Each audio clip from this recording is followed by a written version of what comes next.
ओम नमः शंभवाय च मयो भवाय च नमः शंकराय च मयस्कराय च नमः शिवाय च शिवतराय च।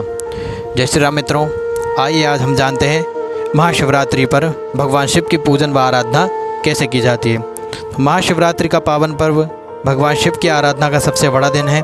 इस दिन भक्त महादेव की विशेष पूजा करते हैं और व्रत रखते हैं। मान्यता है कि इस दिन सच्चे मन से की गई पूजा से न केवल सुख समृद्धि आती है बल्कि जन्म मरण के बंधन से भी मुक्ति मिलती है। यदि आप महाशिवरात्रि के दिन किसी कारण से मंदिर नहीं जा पा रहे हैं तो चिंता न करें, इस दिन आप अपने घर पर भी सरल विधि से महादेव की पूजन कर सकते हैं। महादेव भोलेनाथ हैं, वे सच्चे भाव से की गई उपासना स्वीकार करते हैं, चाहे वे किसी भी स्थान से क्यों न की गई है। आइए अब हम जानते हैं कि शिवरात्रि के दिन भगवान की पूजन कैसे करें। सबसे पहले आपको सुबह ब्रह्म मुहूर्त में उठकर स्नान करके स्वच्छ वस्त्र धारण करने हैं। उसके बाद पूजन सामग्री तैयार करें, जैसे कि थाली, कलश, दूध, दही, मधु अर्थात शहद, शक्कर, घृत मतलब घी, रोली, चावल, मौली, गोल सुपारी, जनेऊ, हल्दी, अबीर, गुलाल, चंदन, धूप, फल, फूल, फूल माला, समीपत्र, बिलपत्र और घी का दीपक, और जो आपने नैवेद्य बनाया हुआ वह नैवेद्य। लौंग सुपारी लीजिए तांबूल के लिए। अब हम चलते हैं कि भगवान का पूजन किस प्रकार से किया जाता है। तो सर्वप्रथम अगर आपके मंदिर में शिवलिंग हो तो उनके यहाँ आप एक दीप प्रज्वलित करें, और नहीं है तो जो आपने पार्थिव शिवलिंग बनाया है उनको आप पूजा घर में एक पवित्र स्थान पात्र में रखकर पवित्र स्थान पर रखें। अब सर्वप्रथम आप 3 बार आचमन करेंगे। ओम केशवाय नमः, आप उल्टे हाथ से सीधे हाथ में 3 बार जल लेंगे। ओम केशवाय नमः, ओम नारायणाय नमः, ओम माधवाय नमः, 3 बार जल लेकर हाथ धुल लेंगे। हस्त प्रक्षालांतेन ऋषिकेशाय नमः, गोविंदाय नमो नमः। अब आप आपके उल्टे हाथ में अर्थात बाएं हाथ में जल लेके और दाएं हाथ से अपने ऊपर प्रोक्षण करेंगे। ओम अपवित्रः पवित्रो वा सर्वावस्थांगतोऽपि वा यस्मरेत् पुंडरीकाक्षं सवाय्यः वहन्तरा शुचिः। ओम पुंडरीकाक्षः पुनातु, पुंडरीकाक्षः पुनातु, पुंडरीकाक्षः पुनातुः। अब अपने आसन के नीचे जल अर्पण करेंगे। उस जल को नेत्र से लगाएंगे और जो आपका पार्थिव शिवलिंग है वहाँ जो दीपक रखकर भगवान के यहाँ पे दीपक प्रज्वलित करेंगे। दीप प्रज्वलित करने के बाद में भगवान को आप सर्वप्रथम ध्यान करेंगे। ध्यान करने में आप मंत्र नहीं आता है तो आप ओम नमः शिवाय बोलकर भगवान को एक बिलपत्र अर्पण करेंगे। ध्यान के बाद में भगवान को आसन प्रदान करेंगे। आसन के लिए भगवान को आप फिर से पुनः एक ओम नमः शिवाय बोलकर एक बिलपत्र अर्पण करें। ओम नमः शिवाय बोलने के बाद में भगवान को आप सर्वप्रथम दूध अर्थात पयः उससे स्नान कराएं। पया से स्नान कराने के बाद में पुनः शुद्ध जल अर्पण करें और आपको हर स्नान में हर विधि में ओम नमः शिवाय का उच्चारण करते रहना। दूध के बाद आप दही से स्नान कराएंगे।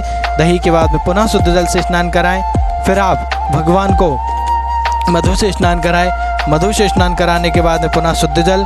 फिर भगवान को घृत से स्नान कराएं अर्थात घी से। फिर शुद्ध जल से स्नान कराएंगे। इसके बाद में पुनः आप भगवान को शर्करा से अर्थात शक्कर से स्नान कराएं। शक्कर से स्नान कराने के बाद में पुनः शुद्ध जल से स्नान करा दीजिए। शुद्ध जल से स्नान कराने के बाद में भगवान को आप पंचामृत से स्नान कराएंगे। भगवान को पंचामृत से स्नान कराने के उपरांत में पुनः शुद्ध जल से स्नान करा दीजिए। शुद्ध जल से स्नान के बाद में अगर आप भगवान का अभिषेक करते हैं तो अभिषेक के लिए आपको 11 या 21 बार ओम नमः शिवाय, ओम नमः शिवाय, ओम नमः शिवाय का उच्चारण करते हुए जल अर्पण कर देना है। अगर आपको मंत्र आते हैं नमस्ते रुद्रमन्यवा शुक्ल यजुर्वेद माध्यन्य शाखा के 16 मंत्र दिए गए हैं, उनसे आप भगवान का अभिषेक कर सकते हैं। अभिषेक के बाद में भगवान को आप वस्त्र अर्पण करेंगे। वस्त्र के बाद में एक आचमनी जल अर्पण करके पुनः यज्ञोपवीत अर्पण करेंगे भगवान को। यज्ञोपवीत अर्पण करने के बाद में भगवान को आप पुनः उपवस्त्र के रूप में कुछ भी वस्त्र अर्पण करेंगे। इसके बाद में भगवान को आप रोली लगाएंगे, चंदन लगाएंगे, भस्म लगाएंगे, हल्दी अर्पण करें, रोली कुमकुम अर्पण करेंगे। आप भगवान को अबीर अर्पण करेंगे। करने के बाद भगवान को इत्र अर्पण करें।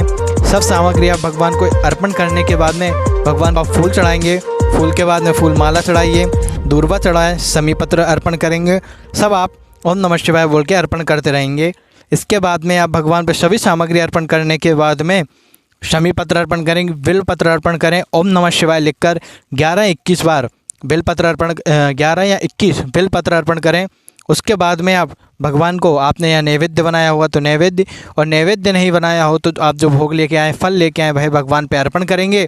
नैवेद्य अर्पण करें, भगवान को धूप दीप दिखाएंगे। धूप दीप दिखाने के बाद में भगवान की आप आरती करेंगे। आरती करने के बाद में आप भगवान से क्षमा प्रार्थना करेंगे। अनामि योगं जपं नैव पूजां नतोऽहं सदा सर्वदा शम्भुतोभ्यं जराजन्म दुःखौघतातप्यमानं प्रभो पाहि आपन्नमामीश शंभो। श्री शांब सदाशिवाय नमो नमः। प्रार्थना पूर्वकं नमस्कारान् समर्पयामि। नमो नमः।